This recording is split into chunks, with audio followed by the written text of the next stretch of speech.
Anticipation, man. Everybody been waiting for you, Will, to come on the show. But guys, we're here. New Era Energy and Digital, man. There's a lot of exciting things that's been going on, man. I've been reading about this company so much, and what they're doing and what they're going to do is going to be crazy.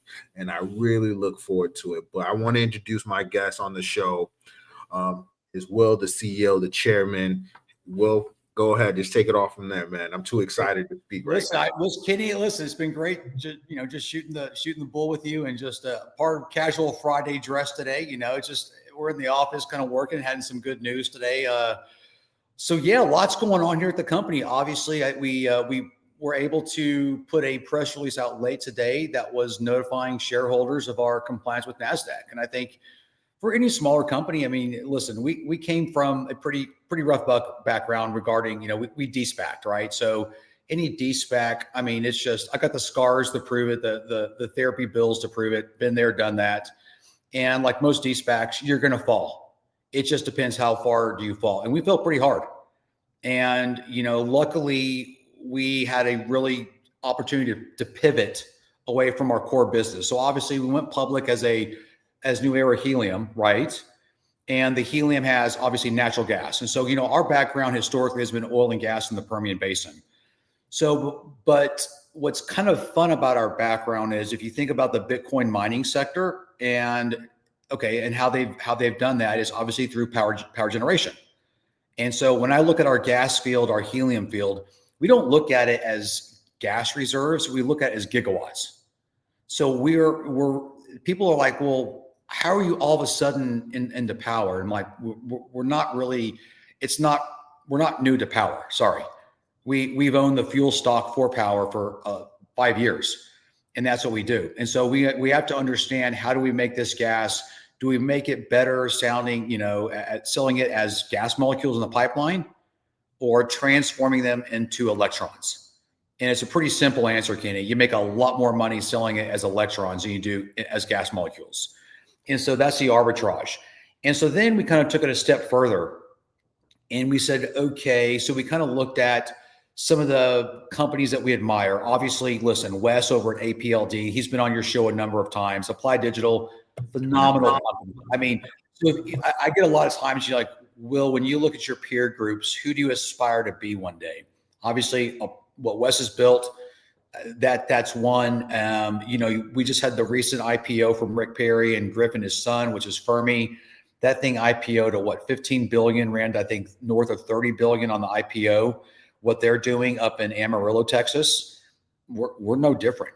And so I think, when you start looking from company to company to company, obviously APLD is, I mean, they're so far along, obviously, with what they've done with CoreWeave and how they're doing powered shells.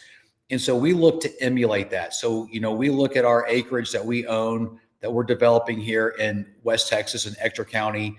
And, same thing. Do we focus on powered land? Do we sell, powered shell? And for us, if, let's just say powered land, you could sell it, make a lot of money, but it's more chunky revenue, right? So so you may make a couple $100 million in one transaction. These sites, Kenny, they're not just like a dime a dozen. Because think about, because everyone's like, oh, I'm next to a gas transmission line, or I have access to water. I'm sorry, there's a lot that goes into this. So you really kind of have to reverse engineer how you pick your initial site. So you're talking about fiber. Where's your fiber corridor, right? So obviously we look at fiber light. So you think of Stargate and Abilene. So Abilene's 2 hours from our site, right along I-20. We're on the same fiber corridor. So we kind of check that box. We're about 1.8 miles away from I-20, south of I-20.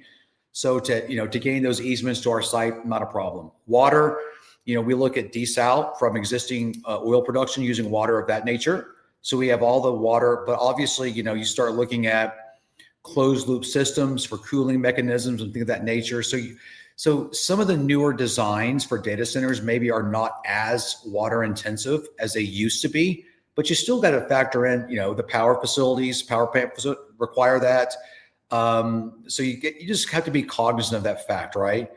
And I think one thing else is air permitting. I think what people are really missing is that is one major thing. So I think a lot of your subscribers look at, hey, oh my gosh, there's this new plant going up. It's a 5 gigawatt facility. So think about what 5 gigawatts truly is. 1 gigawatt can power Denver. So to me, it's like, listen, that's a lot of electricity, right?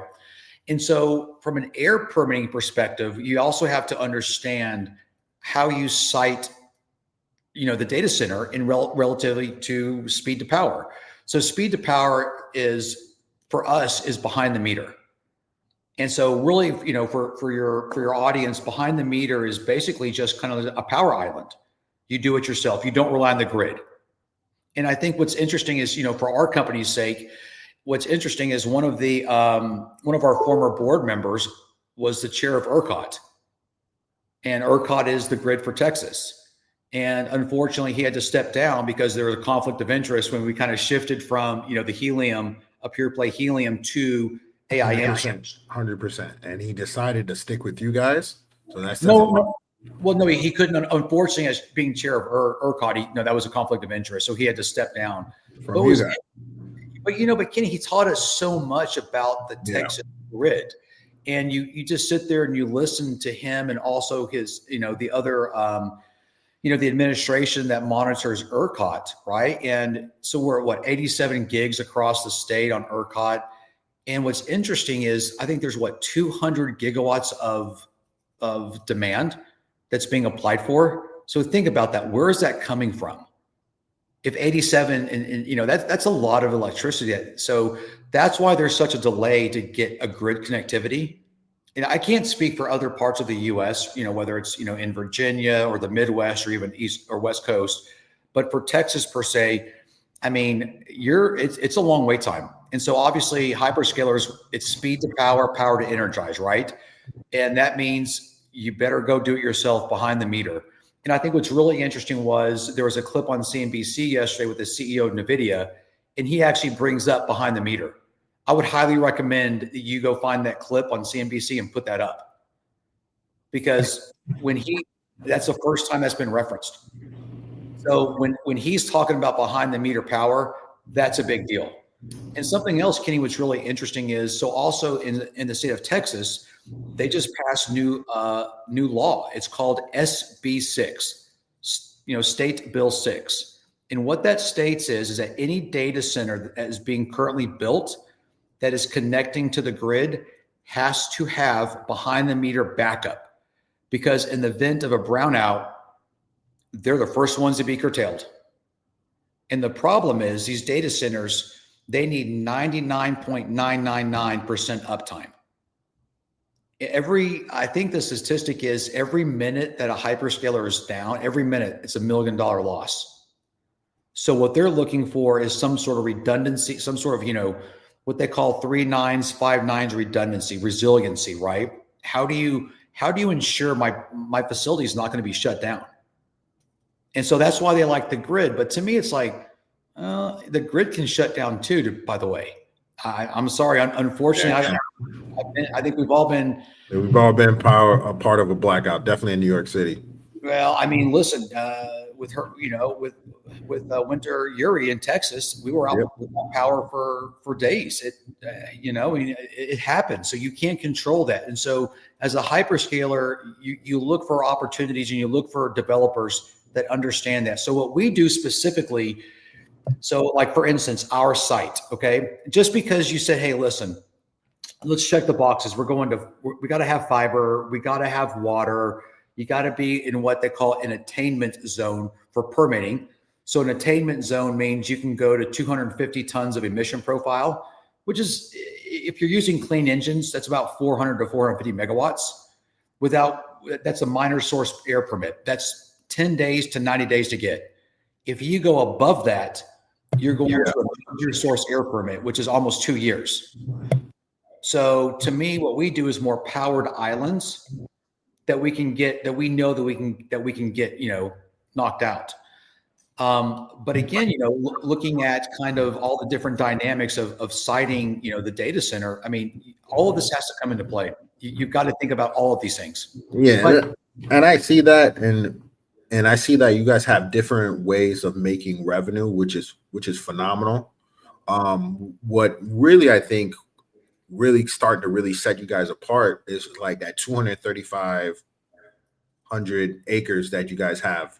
Like, am I correct about saying that? I think I see you guys acquired 235 acre. Yeah. So right now, we own outright 235. That's recorded. That's in our name, right? And then we have another 203 that we're closing on within 60, 90 days that we have a secured option. Like, to me, that is great asset because you're pretty much in control right there. Yeah, we own the land, and so ideally, when we close on the second tranche, that's 438 acres.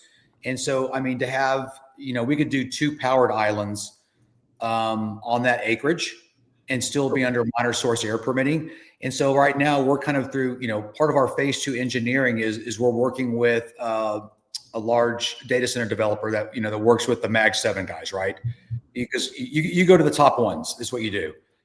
We all know this. You pay for what you get. Yes, correct. What we're looking to do is cram as much rack space into one place as possible. So that so it's going to be a two-story type data center facility. So we can just cram as much, like I said, much rack space in there as possible. But Kenny, one thing else I think that needs to be noted here is, so one, we have a great team, and so when you, again, from my sports background, you really got to understand it's a team effort. It's not the Will Gray show. This is a team effort, which is amazing. And so one thing that we really look to is, again, that redundancy, that resiliency, right, on the power for the hyperscalers. So what we're doing is we have access to 3 pipelines, natural gas pipelines.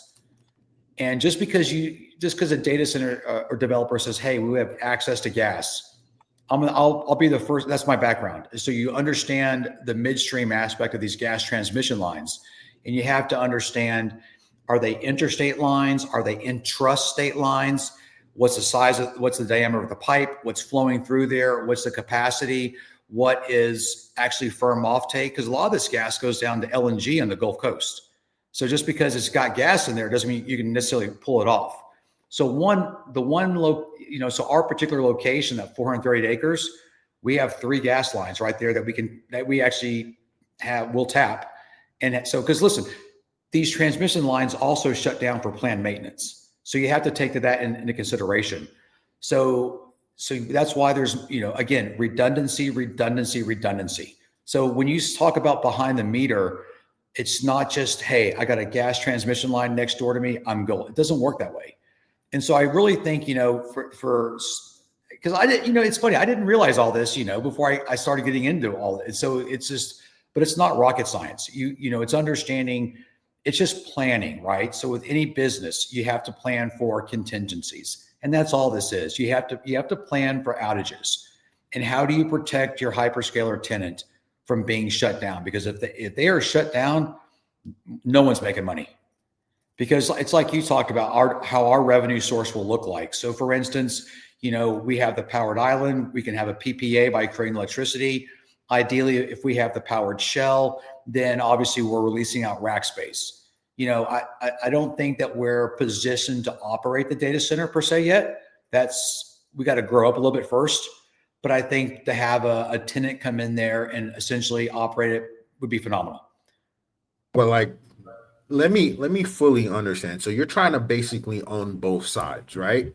The power generation and the data center with the real estate. It's interesting. So for the first one, for our first one, we brought in a group this is public, called Thunderhead, and they're private equity backed. So they would come in, they would provide the CapEx to fund that. And then, we would get a small portion of the PPA.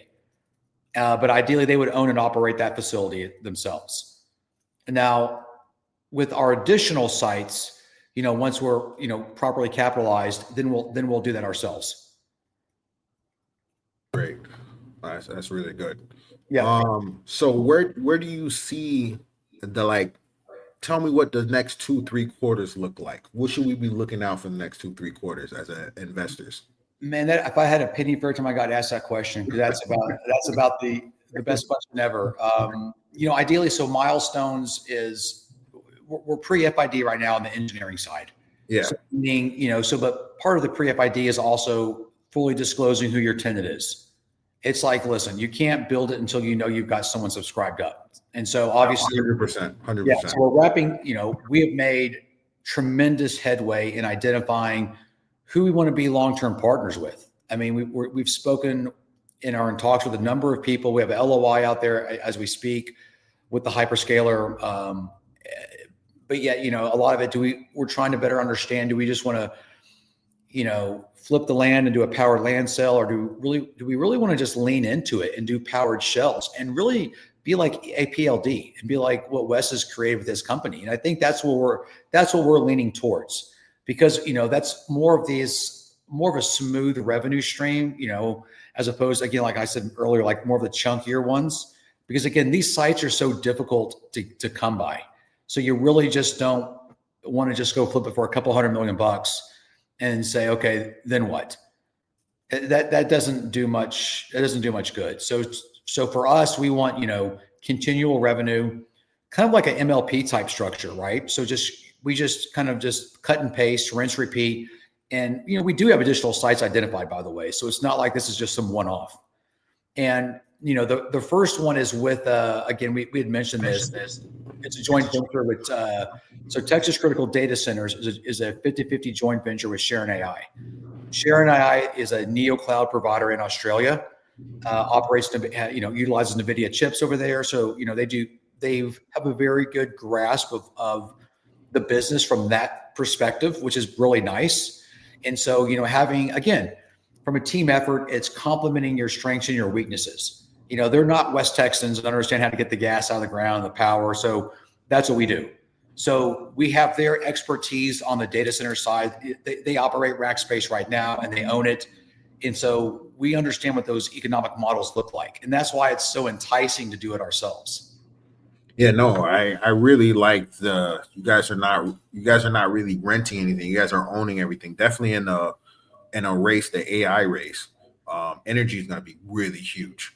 And I feel like right now we're using so much energy to power all these pretty much AI data centers. Even ChatGPT is saying that they're using so much energy. It's crazy. And you're trying to go both sides. I see a big future for your company owning both sides. Definitely if you already have the land next to the pipe. So to me, is that 1 GW, is that going to be the template for the rest of the country? Are you, after you really build your facility, you build out Texas, is it Colorado next? You know what I mean? Well, is it honestly, this is our backyard. And so it's kind of like, why would we want to go somewhere unless we end up acquiring someone else that's already existing, that's private, but I think for us, it's kind of, you just stick with what you know, right? And so we've got in the Permian Basin, I mean, one of the largest energy fields in the world. Why would we go anywhere else? It's like, and there's plenty to do here.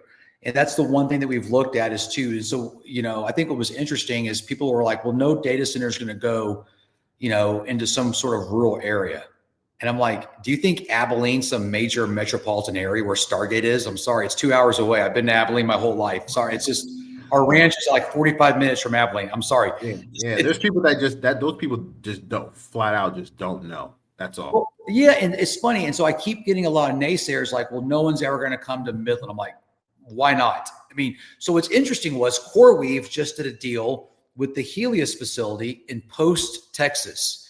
And if you don't know where Post, Texas is, it ain't anywhere near a metropolitan area. I mean, it's literally in the middle of nowhere, somewhere near Lubbock, Texas. And you're thinking, why in the heck fire would CoreWeave site a facility here? It's because everyone's doing cloud, right? So everyone automatically thinks AI. You think cloud, right? I think maybe a couple of years ago that was my first inclination. Yeah, correct. I didn't understand, the differences of what there's AI and then there's digital, right? So there's language law, there's learning language models, there's inference, which is simple search. There's cloud, there's neo cloud. So you have this full spectrum of different mechanisms that these hyperscalers are doing. And some need what they call quick speed, like boom, like clouds, right? No one's going to wait to get on, you want access to your data right now. But from a latency perspective, let's say you're on Chat GPT and you type in something. Why is Marathon Money so popular, right? You type that in and just the little wheels turning. That's your latency. That's what's taken so long. So is that actually being generated in post Texas? So we don't know these things, but obviously, the land's cheaper out here versus in Dallas. So if you have a 5 millisecond latency from Midland, Odessa to Dallas, Texas, that still falls under what, some hyperscalers are willing to accept for inference. And, and actually everyone has a different margin on their product as well. Clouds have different margins. Inference has different margins. Language learning models have different margins. And so why would I go spend all this money for, if I have a, lower margin type deal that doesn't necessarily need to, be as speedy as possible? Why not come to Midland? Yeah, I could honestly, you're 100% right. People that haven't been out to Texas, they won't know, but trust me, people will go out there. Trust me, they will. Oh, like I told you, I was in Texas for 4 years, so trust me, like people will go out there. I do want to ask you, what is an ideal like tenant? Your profile, because you said like, you want to have somebody who's already, you want to have a tenant already before the facility get built. What's going to be the ideal tenant for you? How many megawatts does that first anchor look like? The first anchor, I think, we've been asked to stand up, a minimum of 100, 150 megawatts by Q4 26.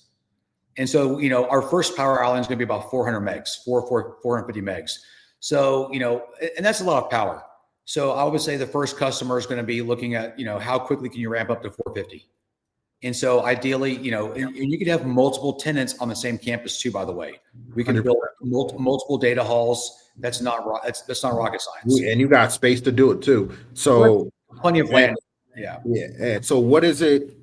How far are you close to that first tenant right now? I would say, again, we're in active discussions. We put the LOI out. What's interesting when we signed the letter of intent with that name, we can't say who it is. It was interesting because the amount of due diligence that they did with a international engineering firm was so insightful, Kenny. It's amazing, but but then it's funny how others have entered the race as well. So we have multiple horses that we can, they're basically pitching us why they should be there. It's interesting. Because it's funny, they're love to hear that. Well, yeah, they're like, you're getting pitched. That means you're doing something right. Well, it's interesting, Kenny, because they get it that everyone was so focused on how do I get grid connectivity? That was the main thing. I want grid. If I heard that one more time, I was just gonna do something. I don't know, but it wasn't gonna be pretty. But then all of a sudden, like the last 3 months, to be fair, you've had this slow transition to the acceptance of, I'm not going to get grid for 3 to 5 years. And then if I do in Texas, now because of the new legislative law, now I've got to build the power behind it too. So why wouldn't I just do the behind the meter first and then get grid? And so really the behind the meter acceptance is really kind of coming to fruition. So you already got a head start. No, we've already got the head start. The group that we partner. You already got the head start. That's amazing. That's amazing. So I know we can't speak about but the letter of intent, I love hearing that. You know what I mean? So what is your cash runway looks like? It's going to look good. That's one thing. We're not going to put out any sort of forward projections right now. I don't feel comfortable doing that, but we will. Okay. No, we will shortly. But I think but Fermi, when they did the IPO, so I think what's interesting, you can kind of look at their financials and look through their S1, and so let's just say, 1.1, 1.2, gigawatts, and what they're kind of looking at with their tenant. And you can extrapolate some of those numbers. I mean, it's going to be, there's going to be, some bookends on either that. I don't know what they're charging their customer. I don't know what that customer is, what the deal is cut, right? But they've set the numbers in there. The one thing in the S1 I didn't quite get was over what length of time that revenue would be coming in. Is that annual? Is that over the length of the contract? I don't know. So there were some questions I had on the S1 with that. But I think, one thing that we looked at, so for instance, when APLD announced their deal with CoreWeave, I think they were very transparent on what that revenue looked like, which I thought was really good. And so I think, we'll be doing something quite similar in following APLD's footsteps, because I think they provide a really good basis for how people should report. And yes. I really commend Wes and his team. Again, we bring them up all the time because, again, they've been there and done it. And so, we're not looking to reinvent the wheel. We do it a little bit differently because of our oil and gas background. But ultimately, we're both providing power. That's what we do. And, so I think from our nuance, we're just damn good at what we do with natural gas. We're very good at that. And by the way, I don't think people understand how much natural gas is in the Permian Basin. It is so just because you turn on CNBC and you see NYMEX nat gas at $3.50. Do you know what gas prices were in the Permian Basin last Saturday, Sunday, Monday? No, negative $7.70. You are having to pay the midstream companies to take your gas. That is how much gas is out here. People don't understand that because everyone already, there's regional spot pricing. So again, Waha pricing, Waha is based in the Permian Basin. That's all we're doing because it's so freaking cheap. It's your fuel stock. It's your feedstock for power. So why wouldn't you choose the location, right, that has the cheapest feedstock to create the power? I don't care if you're looking at nuclear, power, wind, gas, whatever power you want, hydro, pick your poison. What does it cost you to make the electrons, right? But if your feedstock is freaking free, sorry, but it's darn free, then you're okay, man. You're okay. Keep going. That's crazy. But think about that. Negative $7.70. Yeah. People don't understand that, Kenny. Yeah. No, not a lot of people understand that. It's like, remember a few years ago when the barrel was like at zero and it was like negative? Oh, I was in the garage working out during COVID and I saw negative because trust me, we have oil wells and I was like, I guess we're not making money today. I don't know if a lot of people remember that, man. It was like, oh, wow. I don't think I ever seen that negative barrel, but people don't understand that. It's like, once you get to that spot, you're pretty much asking people to please take this from us. Well, I think that's and Kenny, that's what's interesting. You see so many people now, and I don't think people realize how many companies like ourselves are in the Permian Basin. They're just not public. They're private. They're private equity backed because right outside our company window here, they're flaring gas because they can't move the gas. And so the issue is here in the Permian Basin is we have a glut. So there's an egress problem with our basin. We produce too much gas with too little pipeline takeaway capacity. And with that being said, that's why the prices are negative. Because oversupplied. You can't move it. So what are you going to do with it? We're going to make electricity. Yeah. That's right. That's lovely. That's lovely. It ain't rocket science. It's like, it's really not. It's really not. You're 100% right, man. But the show, we're getting close to that 30-minute mark. We're probably gonna run over, but I want you to be able to tell, like me as an investor, as investors that are listening to this, what are like 2 or 3 catalysts they can look for like next year, 2026? I wouldn't even say looking at the Q4. I mean, we're going to announce. We'll announce a tenant. That's I think our investors. You're going to announce a tenant in Q4. Yeah, we'll definitely announce a tenant. Because I think we owe our shareholders that. We've teased them long enough with the letter of intent. We're just making sure that we're doing things cautiously. We don't want to overpromise and underdeliver. Yeah, I don't want to be spoken poorly upon at X or in stock twits or Benzinga and be like, well, this guy's just a blowhard.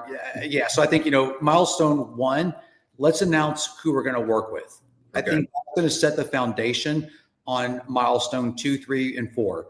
So obviously, you know, step one is once we have the tenant identified, that also sets in motion everything else for FID. Okay. So essentially, you're talking about multiple things. Your power generation being one. Your line taps to, you know, those 3 gas tap lines. They're not cheap, by the way. I mean, those. So I mean, you have to do this sequentially. So in order for us to hit our Q4 2026 power ramp, you know, we have to have that thing, and we have to have the tenant announced relatively soon. Yes. So I think that's going to be a major one. But I think, you know, I think, you know, what 2026 look like for you? What does that beautiful brain of yours that came up with this idea that's really changing the landscape? What you got, man? Because at this point, you combining both, it's probably I can see you creating. This is the new way to do things. Well, and it's funny. I wear this hat because it's so funny. My wife's a smart one, by the way. So I mean, this hat pretty much says. That's why I wore it today. I wore it on another show because it's exactly what we're doing. It's my cowboy hat. But really, we're really trying to be the bridge, right, between Silicon Valley and Houston. So you think of Silicon Valley, you think of, you know, trucker hats, young kids, you know, digital. Houston's all the cowboy hats and the oil and gas guys, right? So we're the bridge between that gap. We're bringing both together. How do we coexist to take our oil and gas, make power, and create, you know, AI data centers? That's what we're doing. And so think of us that you're keeping. I wouldn't be surprised if an oil titan come and visit you for keeping the oil business booming for another 100 years. You know what's interesting, Kenny? It's the Permian Basin. You know, I've been out here my entire life, born and raised. And I've seen this, you know, I'm 50 years old. What's interesting is I've seen this evolution of this oil field, this gas field change. You know, when everyone thought the field was depleted, and then horizontal drilling came into play. And then this became, you know, we produce what, 40% of the US energy out of this little town that comes out of here. I mean, and then ideally, I think we're going to be producing more electricity.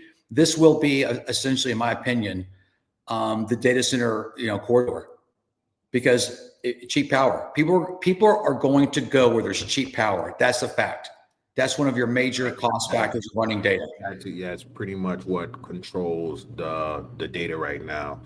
Cheap power is going to be everything right now. Cheap power and how quickly can you get it? 100%, 100%. So those are your 2 factors. Those are your 2 driving factors. You can do that. And in the Permian Basin, that I'm telling you, this is going to be data hub central. You'll see it.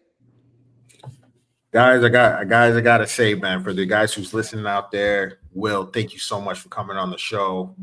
Boy, I'm already excited for Q4. I'm definitely excited for next year. Wait till Landman. I think season 3 is going to be about data centers and Billy Bob Thornton doing something with data centers. What? Yeah, of course, 100%, 100%. I think people don't realize how big data centers is going to be in the next 5 to 7 years.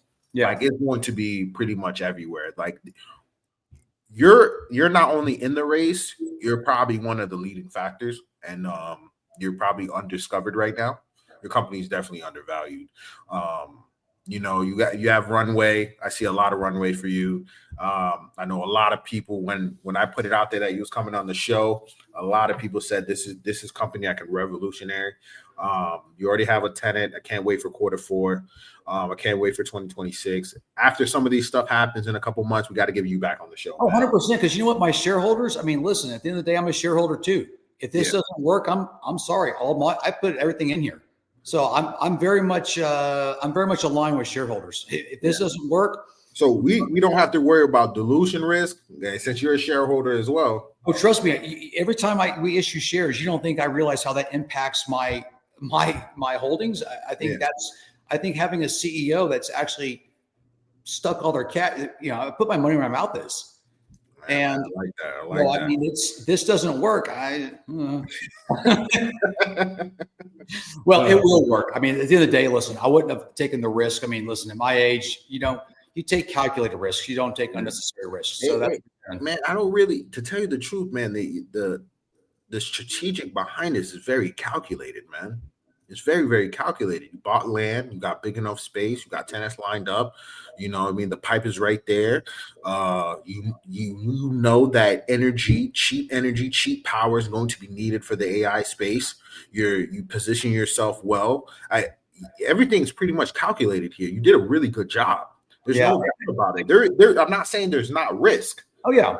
I'm not saying not risk, but like that's why like I do these shows, because people don't realize you need a great leader with a great vision to be able to take the right steps and make the calculated choice.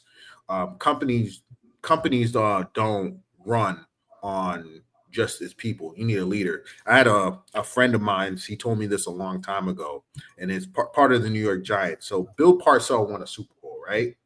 Bill Parcells leaves, got the exact same team, right, with a new coach, and the coach said, "Well, they're grown men; they can do it themselves." That year the Giants were awful, but it was the same Super Bowl team. You know what I mean? I get it. Oh yeah. Bill Parcells comes back and realizes it's leadership.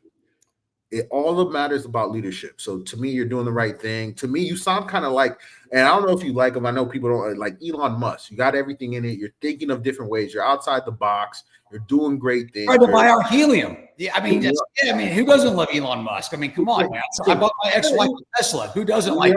You know what I mean? So like, where you're thinking outside the box, man. You're seeing the future. You're in the space. You're in the race. You're way ahead of the game.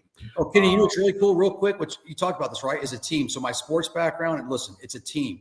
My board of directors, you want to talk about having, I hate calling them a board because they're my team. I mean, we speak multiple times during the day with different guys. PJ Lee on my board was one of the biggest Bitcoin miners. But no one realizes that. So his ability to understand, because all this AI, his ability to understand energy. Yeah, they've migrated energy to mine Bitcoin, man. I mean, this PJ's he's like this wealth of knowledge, and being able to call him up and saying, "Hey, what would you do?" Because they were running hundreds and hundreds and hundreds of megawatts across the country for mining back in 17, 18. And so it's interesting. So, I mean, you can just, again, all these guys were Bitcoin miners for the most part. They have transitioned to AI data centers. And then, so, I mean, it's a team effort. That's why I love. So we have, because I don't know everything. And so, we have a team we rely on. And I think that's the beauty about any company. I don't care what company it is. Listen, man, at the end of the day, I take my ideas, I run it past my team. If it makes sense, great, we implement it. If it doesn't, we just toss it. But you know what? Everyone's incentivized on my board via stock. If this works, they're gonna make money. If it doesn't, they don't make a dime. So we have to close on that note, man. Dude, I love this conversation. I love your energy. I'm rooting for you. There's a lot of people rooting for you. To me as an investor, what you're doing, I'm with you on the long haul. I know like you already ahead of the game, and that's what I like to hear. People that are ahead of the game, ahead of the curve. And you're right. Behind the meter is where the game's at. You're 100% right. And then you got it going. Cheap power. You got the land. I love it. Just get the tenant in there and start building. Then we'll go. And then we'll go do another one. Rinse and repeat. Hey, thanks everyone for listening to Marathon Money Inside the Ticker. Thanks, Will, for coming on the show. I really appreciate it. Yes, sir. For your time. We'll see you in a few months, man. Let's make those things happen. Peace. Let's do it. Look for it. Take care, sir.